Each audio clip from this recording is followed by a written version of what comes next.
রঞ্জন দা। এই তুমি এই ফাঁকা জায়গায় একা একা বসে কি করছো? আরে আস্তে আস্তে। আরে শোনো না রঞ্জন দা, তোমাকে না বলেছি কতবার আমাকে রঞ্জন দা বলে ডাকবে না, স্যার বলে ডাকবে।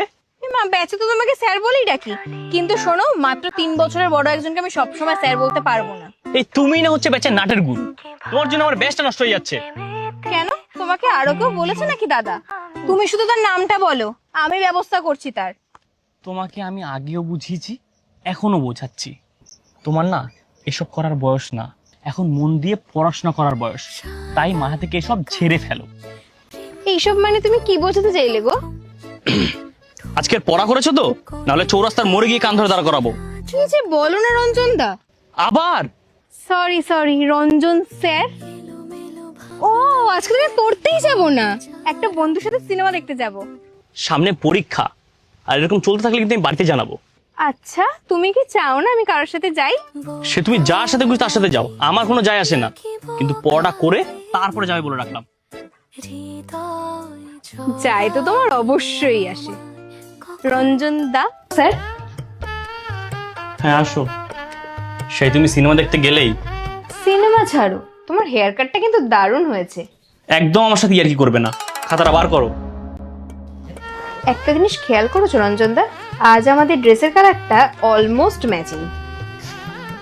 কালকে যেটা দিয়েছিলাম সেটা আবার 10 মিনিটের মধ্যে সলভ করো।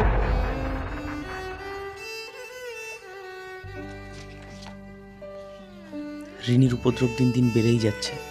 যেভাবেই হোক ওকে বুঝিয়ে ওর মাথা থেকে সব বার করতেই হবে। আমি ওর টিচার, এটা বোঝাতেই হবে ওকে। এখন না বোঝালে পরে অনেক দেরি হয়ে যাবে। এই নাও, হ্যাঁ হয়ে গেছে। কই দেখি। আচ্ছা।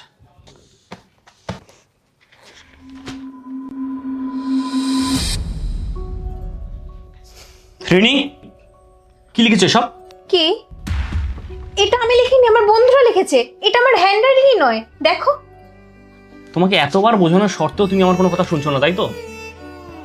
আমি আর তোমাকে পড়াবো না, আর যদি আমার কাছে পড়তেই হয় তাহলে নেক্সট দিন গার্জিয়ান নিয়ে আসবে। যাও, বেরিয়ে যাও। সেই সুযোগ দাও, আর হবে না কখনো। আমি আর কোনো কথা শুনতেই চাই না, জাস্ট বেরিয়ে যাও আমার চোখের সামনে থেকে।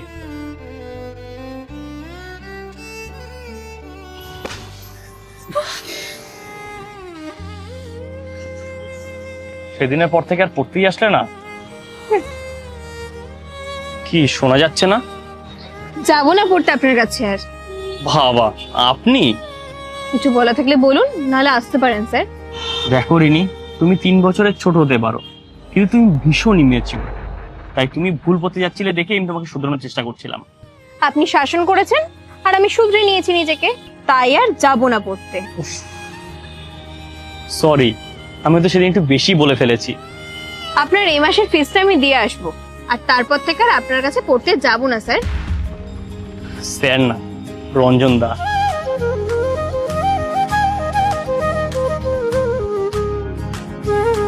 যদি বলি আমরা বন্ধু, তাহলে কি ফিস নিয়েই পড়াতে হবে?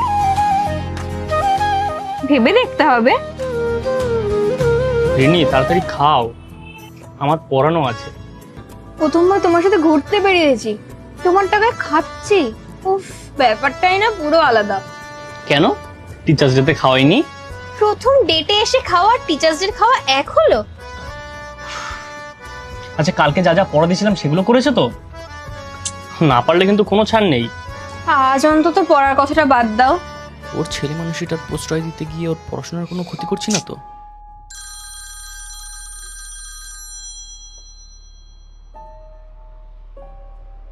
হ্যালো ভাই, পাড়ায় তো পুরো কেচ্ছা উঠে গেছে। কোথায় তুই? কিচ্ছা মানে সবাই আমার আর রিনির ব্যাপারটা কি জেনে গেল? 1 মিনিট, কি হয়েছে বলতো?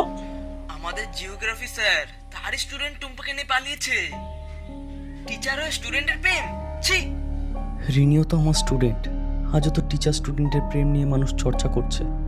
রিনির ছেলে মানুষটাকে প্রশ্রয় দিতে গিয়ে ওকে কোনো বিপদে ফেললাম না তো? আমার এটা মনে হয় করা উচিত হয়নি। কি হলো, এসো। হ্যাঁ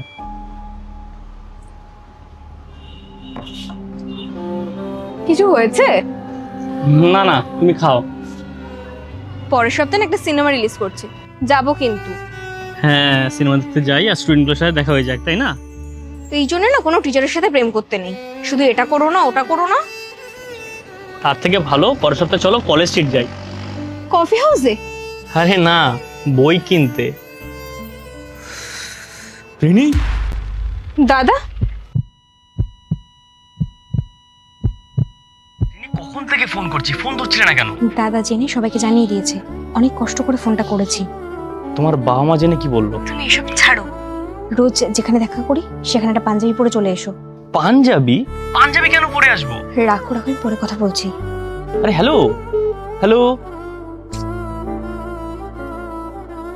পাঞ্জাবি?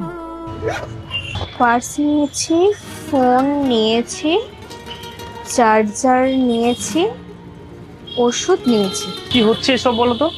আর আমাকেও পাঞ্জাবি পরে কেন আসতে বললে? কারণ আজ আমরা পালিয়ে যাব। কি? তোমার মাথায় কি প্রবলেম আছে? বাড়িতে কিছু হলো কি হলো না আমরা পালিয়ে যাব? বাড়ি থেকে না বলেছে আমার অন্য টিচার দেবে, আর তোমার সাথে দেখা করলে না ঘাট ধরে বের করে দেবে বলেছে দাদা। আজকে অনেক কষ্ট করে তবে বেরিয়েছি। শোনো, এই জলটা খাও আর মাথাটা ঠান্ডা করো। লাগবে না তোমার জল। চিনি, বিয়েটা কোনো ছেলে খেলা না। আর কি কাজ করি যে আমি বিয়ে করব? তুমি আজকে আমাকে নিয়ে পালিয়ে যাবে, হ্যাঁ কি না? শোনো, একটু বোঝার চেষ্টা করো, আমরা এটাকে অন্যভাবে তো সামলাতে পারি। আর তাছাড়া আমার পক্ষে পালানো কোনোভাবেই সম্ভব না। তাহলে আর কি, বাড়িতে আমি একাই এগুলো সহ্য করি, তুমি তোমার মতন থাকো, আমি নিজেকে আমার মতন সামনে নিতে পারবো। যোগাযোগ রেখো না প্লিজ।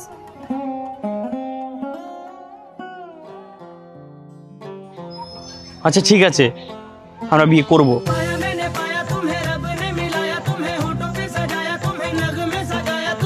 বিয়ে করলে আমি ওকেই করব। ঠিক আছে, আমি বিয়ে করব, কিন্তু তার আগে তোমার দাদার সাথে কথা বলতে চাই আমি। রিনি অনেকবার বলেছে, তাই আমি এখানে এসেছি। নাহলে একজন টিচারের সাথে প্রেম, এটা কোনোদিনও মানব না। দেখুন, আমি কোনোদিনও কোনো অসুবিধা হতে দেবো না। 2-4টা টিউশন করে কত টাকাই বা রোজগার করো তুমি, যে আমার বোনকে ভালো রাখবে? তোমার কাছে আমি আমার বোনকে পড়তে পারিয়েছিলাম, আর তোমরা ছি। আমার কথাটা একবার বোঝার চেষ্টা করুন। বুঝতে না, বোঝাতে এসেছি। সরে যাও ওর জীবন থেকে, না হলে হয়তো ওর পড়াশোনা বন্ধ করিয়ে বিয়ের ব্যবস্থা করতে হবে। না না, ওর পড়াশোনাটা বন্ধ করাবেন না, আমি ওর জীবন থেকে সরে দাঁড়াবো।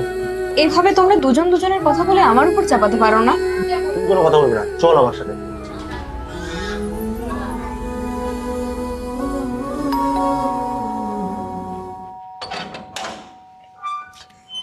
রিনি কোথায়?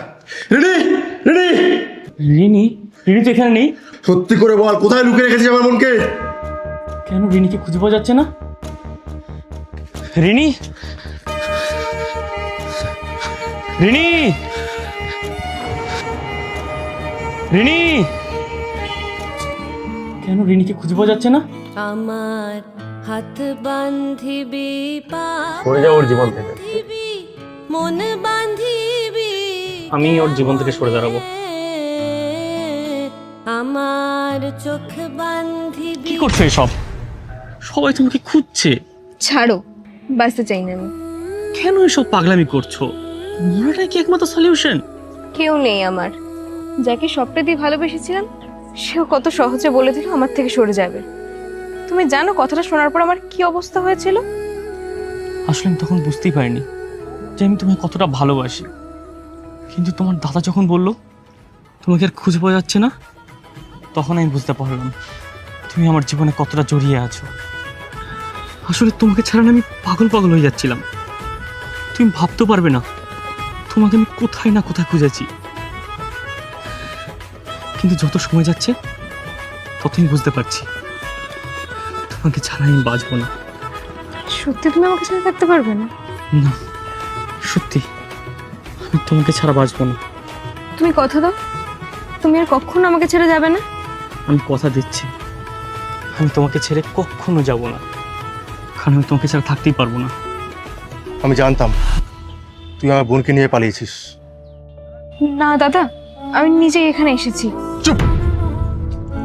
আর দাদা, আমি ওকে ছাড়া বাঁচবো না। তোকে আজকে বেছে নিতে হবে, হয় ওই ছেলেটাকে, নয় নিজের পরিবারকে। सजना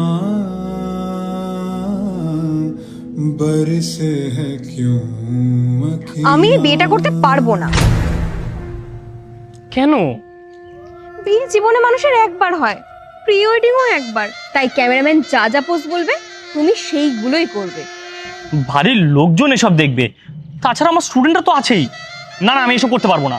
এই শোনো, আমি না এখন আর তোমার স্টুডেন্ট না, তাই একদম চোখ রাঙাবে না আমাকে। দাদা, দিদি যেটা বলছে সেটা করে নিন না, আমার এখনো 2টো শ্যুট বাকি আছে দাদা।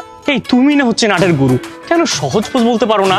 আচ্ছা ঠিক আছে দাদা, তুমি দাঁড়িয়ে থাকবে, দিদি এসে তোমার কাঁধে মাথা রাখবে। ও কাঁধে মাথা রাখবে? আমার মায়েরা দেখবে, স্টুডেন্টরা দেখবে, আমি এসব করতে পারবো না, বলে দিচ্ছি। করতে পারবে না তো তুমি, আমিও বিয়ে করব না। আচ্ছা আচ্ছা, করছি। তুমি একটু সহজ পোজ বলো না ভাই। তাহলে এটা করো, তুমি হাঁটতে হাঁটতে দিদির হাতটা ধরো। না, লজ্জা লাগে গো। তাহলে দিদি দাঁড়িয়ে থাকবে, তুমি এসে দিদির মাথায় ফুল গুজে দেবে, তারপরে দিদির দিকে তুমি তাকিয়ে থাকবে। সবাই দেখবে তো, লজ্জার ব্যাপার। এবার বুঝলাম দাদা কেন না করেছিল। তুমি না স্টুডেন্টদের ধমক দাও ছাড়া কিছুই করতে পারো না। তুমি আমায় খুব হালকায় নিয়ে ফেলেছো রিনি। এই কেমন ভাই, কি করতে হয় বলো তো? চলো করবো। তোমরা পাশাপাশি দাঁড়াও, হ্যাঁ। দাঁড়িয়ে এবার দুজন দুজনের দিকে তাকাও, আর একটু ক্লোজ যাও, দুজনে দুজনের হাতটা ধরো। বাহ, এই তো দারুণ, বাস কমপ্লিট।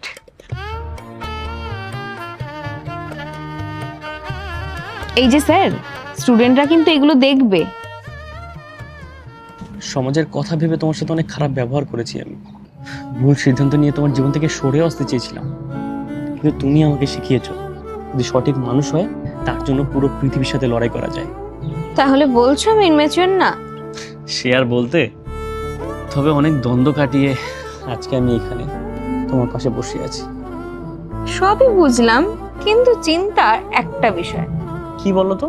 রঞ্জন দা নাকি স্যার, কি বলে ডাকবো? কিছুই না, শুধু তুমি। কিছু সম্পর্কে শুরু হয় দ্বন্দ্ব দিয়ে, কিন্তু শেষটা হয় একসাথে থাকার প্রতিশ্রুতিতে। कहे मुझसे नैन नैन तू चुराए